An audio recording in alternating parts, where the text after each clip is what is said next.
Hi, I'm Mike Beliveau, and I'm out here at the West Shore Sportsmen's Association. And our subject today is going to be the military top break revolvers made by Webley. So let's talk about these babies.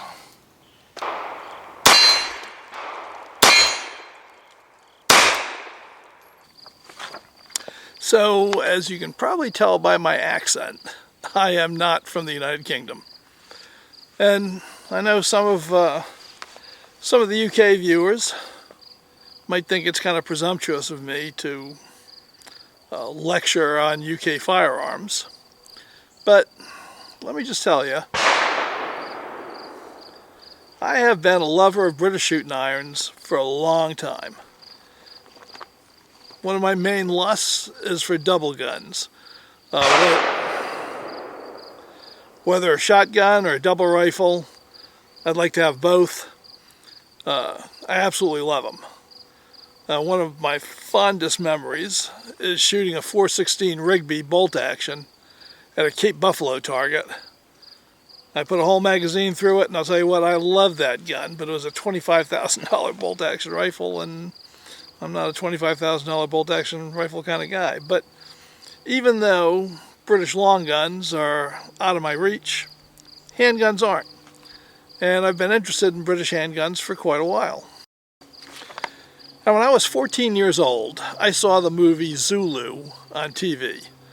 And I just fell in love with the big top break revolvers.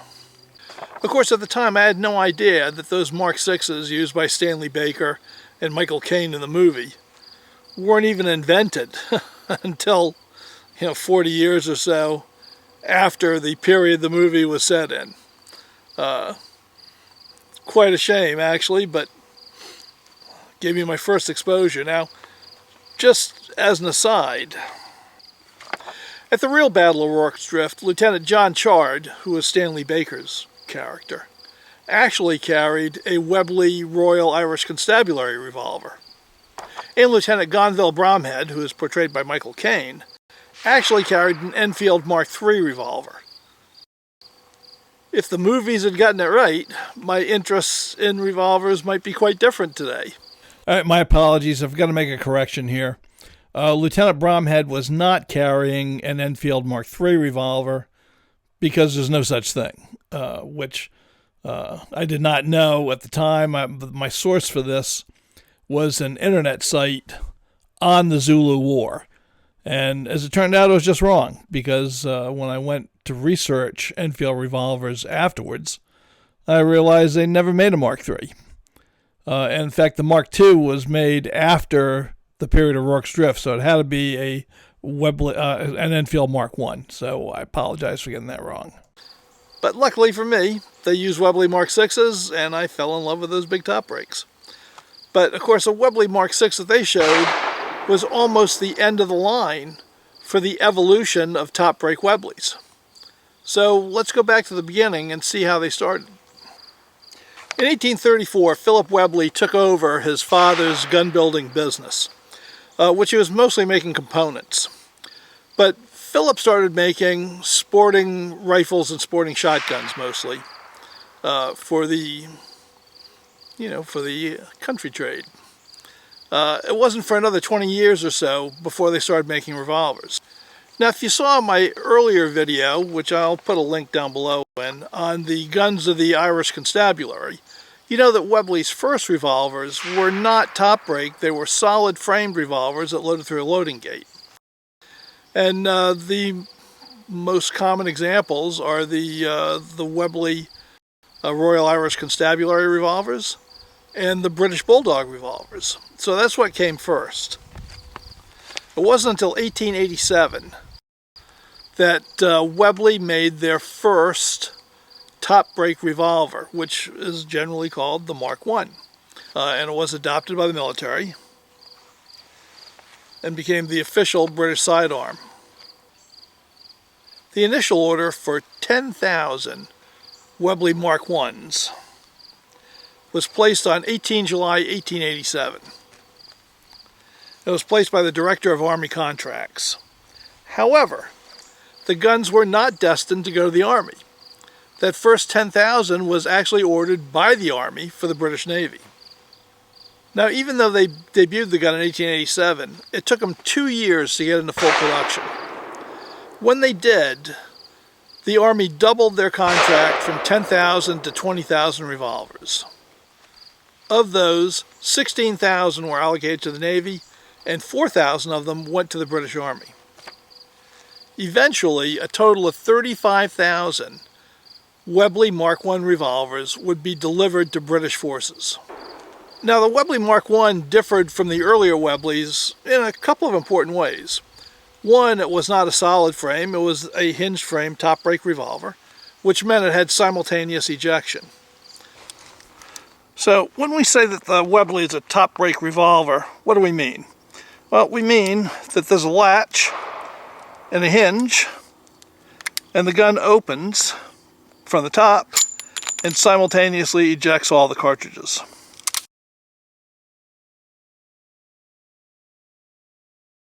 Which was obviously a big benefit in a military gun. The second way it differed is earlier Webleys did not lock the cylinder unless the trigger was all the way back.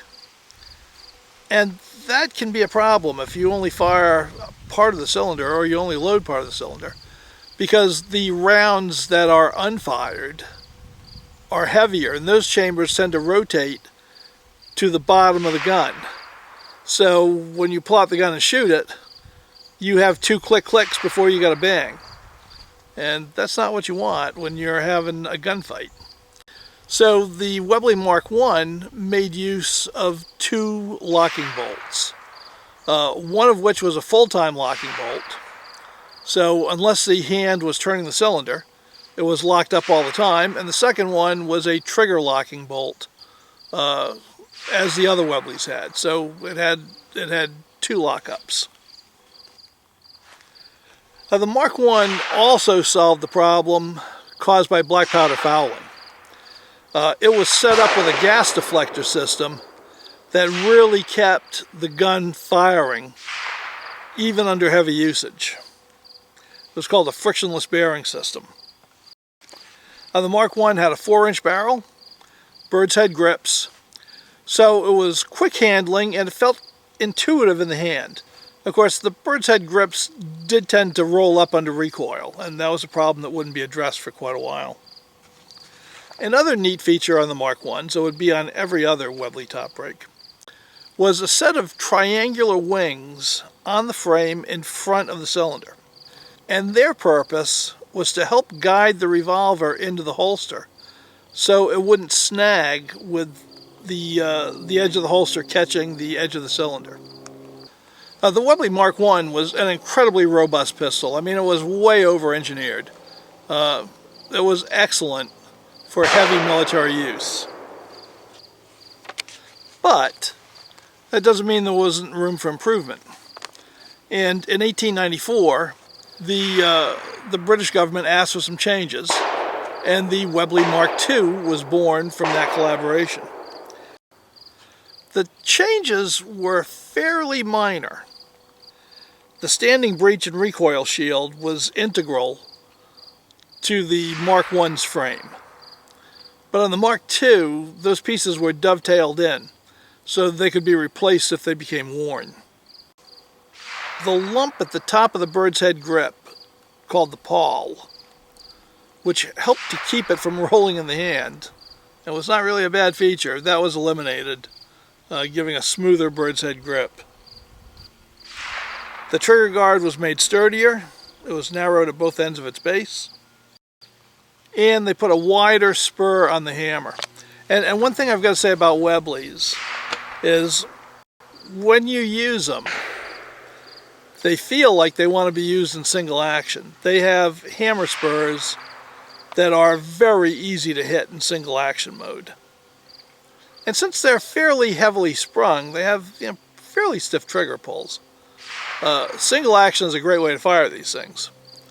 And I suspect that's how most of them were fired, unless you were hot and heavy at contact distance.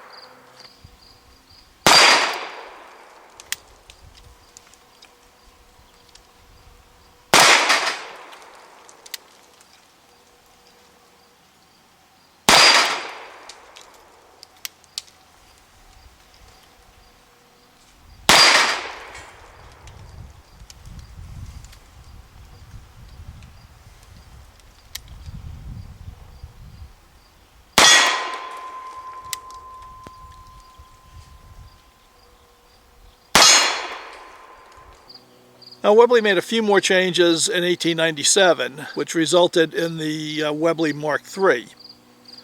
And those changes were largely engineering changes that were not necessarily visible on the gun. The pawl, the ratchet, and the recoil shield were water hardened on the Webley Mark III to increase their wear resistance. And they made some small changes to the frame latch to make it a little more secure. But the Mark III was not long for this world, because in 1899, the Mark IV came out. The Mark IV was adopted at the beginning of the Boer War, the Anglo-Boer War, and it's often called the Boer War model. The Mark IV had 3 design changes from the Mark III. The barrel, frame, and cylinder axis were made of a higher quality steel. And that was done to withstand the pressures of smokeless ammunition, which was now the ammunition of choice in the British service. They also lightened the hammer spur, and they beefed up the locking bolts, once again, to handle the pressures of the smokeless .455 Webley ammunition. In 1913, Webley introduced the Mark V. And the Mark V incorporated really a couple of decades of lessons learned from shooting the earlier Marks. Now, it was almost identical with the Mark IV, but the cylinder diameter was beefed up slightly, once again to make it stronger with smokeless ammunition. Now, the Mark VI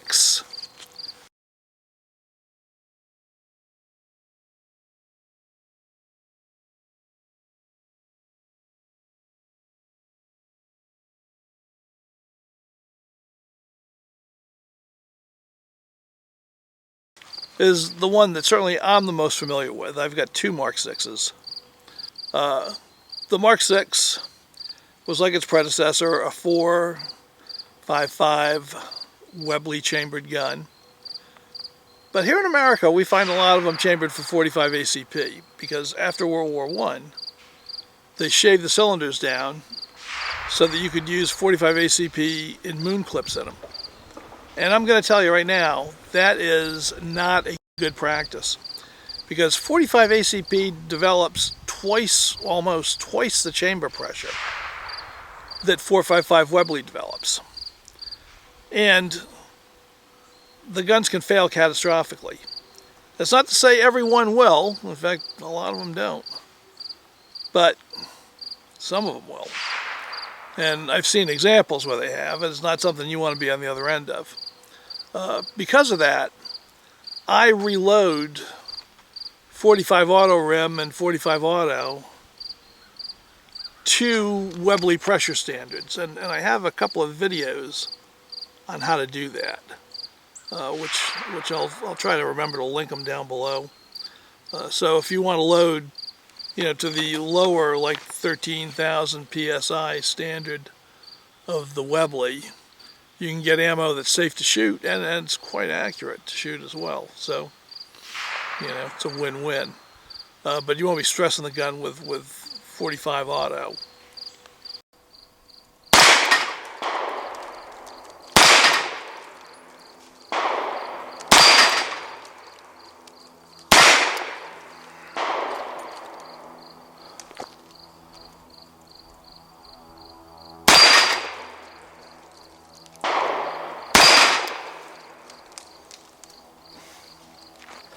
There's always got to be one. Now, let's talk about the Mark VI. It was adopted by the War Department in 1915. So, the World War I was on like Donkey Kong. The Mark IV featured a new square butt, non-bird's head grip. And this grip had already been used on their commercial target models. In fact, most of the features of the Webley Mark VI came out of Webley's commercial sales. And officers had been buying them for personal use, the commercial models, because they felt they handled better than the Mark IV. So the War Department decided, well, let's make that official. Also, it had interchangeable front blade sights, so you could put different heights in for different distances. This is more of a target shooter's thing, or for different loads. They improved the barrel catch, so even if you had a catastrophic failure, the gun would stay closed, which is a good feature. Now, the Mark VI was the last of the big .455 British revolvers. After World War I, the British found themselves in quite a quandary. The casualties from World War I were devastating for Great Britain. Most of the junior officers class was wiped out during the war. And because of that, and because it was only the gentry that grew up basically shooting firearms, and only military families that had much of a tradition really with handguns, losing half of that generation meant the British Army did not have competent handgun shooters. And they were going to be training them up from scratch. And they were concerned that the .455 Webley was simply too much gun for novice handgun shooters to handle.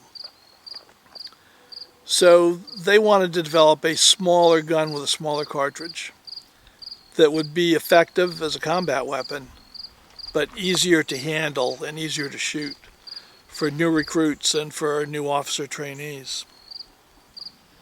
So, based on the War Department's request, Webley and Scott submitted a design for a .38 Smith & Wesson chambered, .38-200 as they call it, chambered top break revolver. The War Department took Webley's design and gave it to their manufacturing facility at Enfield. So now the Royal Small Arms Factory at Enfield is going to be making these .38 revolvers. And Webley was cut out completely. And as you can imagine, they were not happy. So, to no one's surprise, except apparently the War Department, Webley and Scott sued the British government over the theft of their design. Now, what amazes me is they were only suing them for about £2,200, which they said was the cost of making the design. So I think that was actually a fairly modest ask on the part of Webley, even for the 1920s. But the War Department felt differently, and they actually fought them tooth and nail on this. They claimed that the Enfield Mark II, the new .38 Smith & Wesson Enfield, was designed by Captain Boyd, who was the superintendent of the Royal Small Arms Factory at Webley. It had nothing to do with Webley's design. And that is actually blatantly untrue. But, man, they stuck to their guns. Eventually, this went to arbitration. It went to a Royal Commission. And the Royal Commission basically cut the baby in half and made an offer to Webley that they would give them about £1,200 for their troubles if they would go away, which Webley did. But the story didn't end there. As it turned out, Webley had the last laugh on this because the Royal Small Arms Factory at Enfield could never make enough Enfield Mark IIs to meet the military and police demand for those guns. As a result, the British government had to contract with Webley to make the Mark IV revolver that they had designed at the request of the British government earlier. And not only did they make them, they made 500,000 of them. So that was incredibly good for Webley. They did much better than their £1,200 settlement, let me tell you. And personally, I prefer the Webley Mark IV to the Enfield Mark II. And I'm sure there are people who feel the other way. I just think it feels better in my hand, shoots better. Now I don't own the Enfield version, but I have shot them, and I didn't like them enough to buy them. So I think enough said. But I actually love that little Webley 38. Well, let's see how the little Webley Mark IV does. I couldn't get 38-200 ammunition, so I'm shooting regular 146 grain Smith & Wesson, so we'll see where it's heading.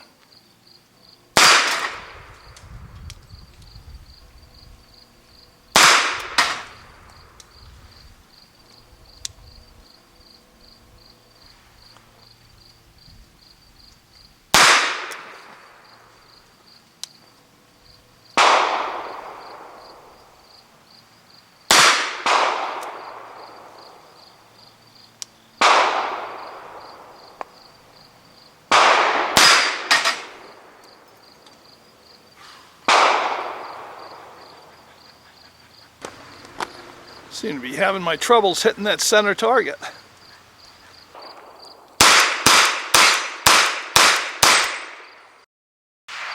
That was the last of the Webley top brakes.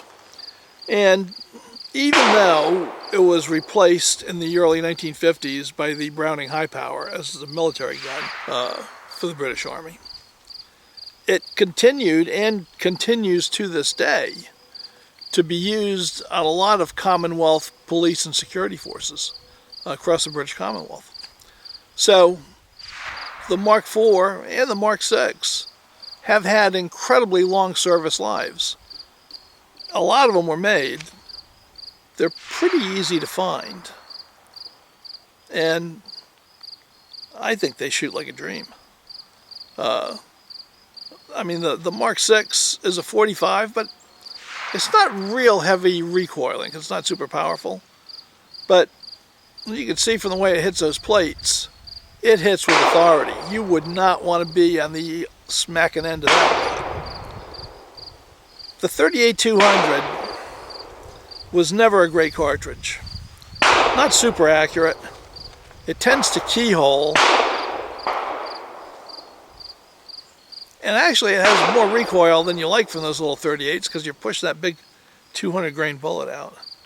But if you load them with regular 146 grain, 38 Smith & Wesson ammunition, it's a joy to shoot. It hits what it's aimed at. It's got enough power to do the job, though I would not use it for serious work. I mean, there are better guns available today. But if you had to, wouldn't hesitate to pick it up and use it. As I said, they're readily available on the used market. And if you get a chance, pick one up. You'll not be sorry you did. So I hope you enjoyed this look at the evolution of Webley's top brake revolvers. We'll be back soon with another gun story. Until then, bye. Okay, here's a little postscript. Today my plan was to shoot Fiocchi 455 Webley ammunition. So I bought a box, brand new stuff.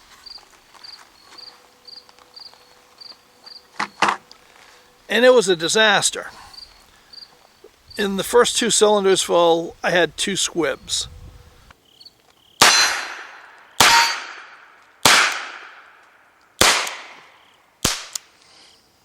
And by squib, I mean the primer went off. The powder didn't burn at all. And the bullet, this guy, got pushed partway into the barrel and still partway in the cylinder. Now, luckily, I had a range rod so I could pound it out. There was no chance of putting a second round in the barrel because the cylinder was locked up tight with this guy bridging the gap.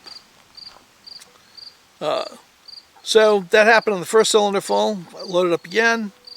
Happened again on the second cylinder full. After that, I retired that box of ammo, never to be used again.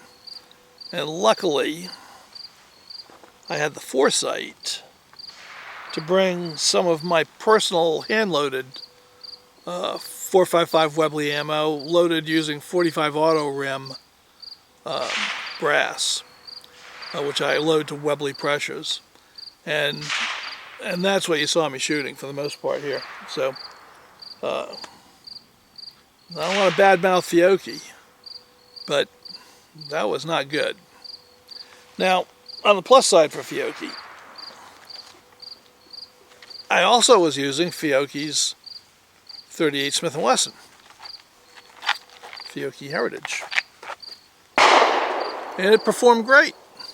No problems at all. So, I don't know what to say. But the 4.55 ammo was a complete bust. I would consider it dangerous to load in a gun. So, I'll be breaking it apart to use for the brass in the future.